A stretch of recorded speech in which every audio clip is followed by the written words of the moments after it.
ॐ केकीकण्ठाभनीलम् सुरवरविलसद्विप्रपादाब्जचिह्नम् सौभाढ्यं पीतवस्त्रं सरसिजनयनं सर्वदा सुप्रसन्नं पाणौ नाराचतापं कपिनिकरयुतं बन्धुना सेव्यमानं नौमीड्यं जानकीशं रघुवरमनिशं पुष्पकारूढरामं कौशलेन्द्रपदकञ्जमञ्जुलौ कोमलावजमहेशवन्दितौ जानकीकरसरोजलालितौ चिन्तकस्य मनभृङ्गसङ्गिनौ कुन्द इन्दुधरगौरसुन्दरम् अम्बिकापतिमभीष्टसिद्धिदं कारुणिककलकञ्जलोचनं नौमि शङ्करमनङ्गमोचनम् भवतां समेषां श्रीमद् वाल्मीकि रामायण पारायणोपक्रमे हार्दं स्वागतम् अभिनंदनम च। इदानीम् उत्तरकांडस्य पंचनवतितमः सर्गः आरभ्यते। इस सर्ग में श्री राम का सीता से उनकी शुद्धता प्रमाणित करने के लिए शपथ कराने का विचार, यह सब वर्णन इस सर्ग में वर्णित है। तो राम बहून्याहान्येव तदगीतं परमं शुभम शुश्राव मुनि सार्धम पार्थिवै सह वानरैः। इस प्रकार श्री युवराज जी ऋषियों, राजाओं और वानरों के साथ कई दिनों तक वह उत्तम रामायण गान सुनते रहे। तस्मिन् गीते तु विज्ञाय सीता पुत्रौ कुशीलवौ तस्याः परिषदो मध्ये रामो वचनमब्रवीत्। दूतान् शुद्ध समाचारान् आहूयात्ममनीषया मद्वचो ब्रूत गच्छध्वम् इतो भगवतोऽन्तिके। उस कथा से ही उन्हें यह मालूम हुआ कि कुश और लव दोनों कुमार सीता के ही सुपुत्र हैं। यह जानकर सभा के बीच में यह जानकर सभा के बीच में बैठे हुए श्री रामचंद्र जी ने शुद्ध आचार विचार वाले दूतों को बुलाया और अपनी बुद्धि से विचार कर कहा, तुम लोग यहाँ से भगवान वाल्मीकि मुनि के पास जाओ और उनसे मेरा यह संदेश कहो। यदि शुद्ध समाचार यदि वावीत कल्मषा करोत्पिहात्मनः शुद्धिम अनुमान्य महामुनिम।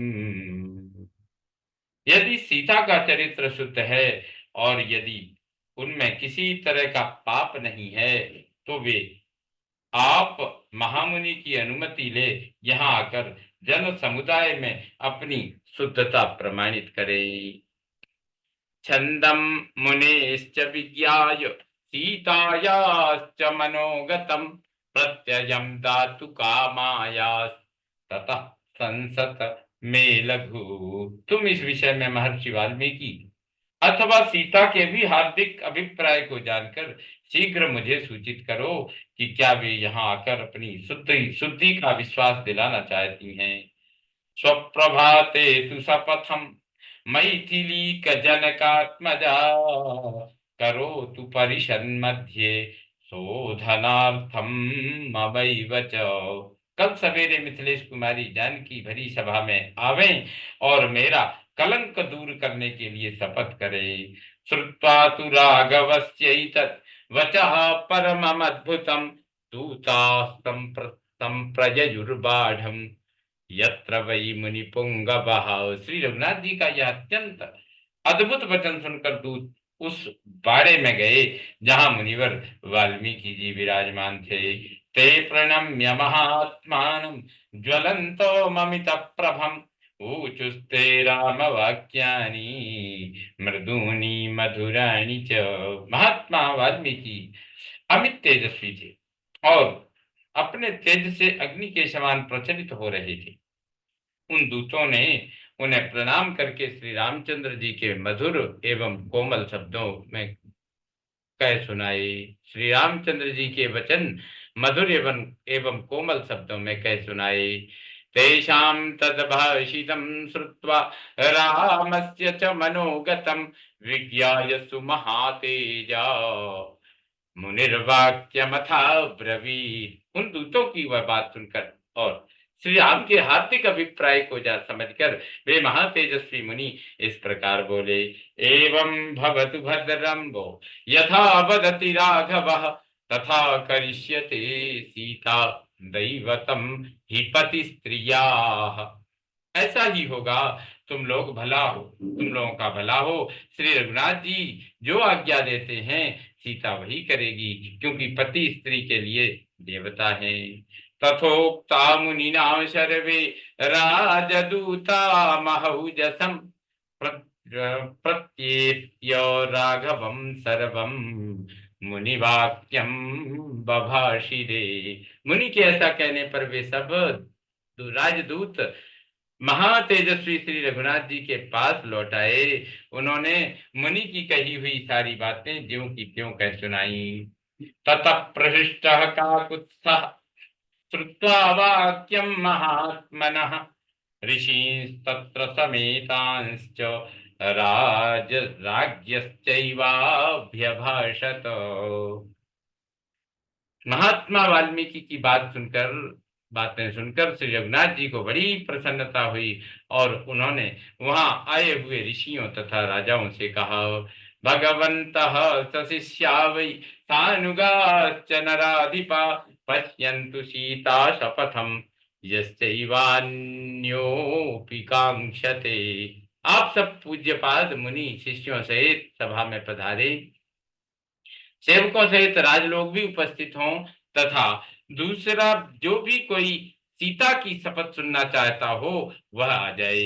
इस प्रकार सब लोग एकत्र होकर सीता का शपथ ग्रहण देखें। तस्य तद वचनम श्रुत्वा राघवस्य महात्मनः सर्वेषां ऋषि मुख्यानां साधुवादो महान भूत। महात्मा राघवेंद्र का यह वचन सुनकर समस्त महर्षियों के मुख से महान साधुवाद की ध्वनि गूंज उठी।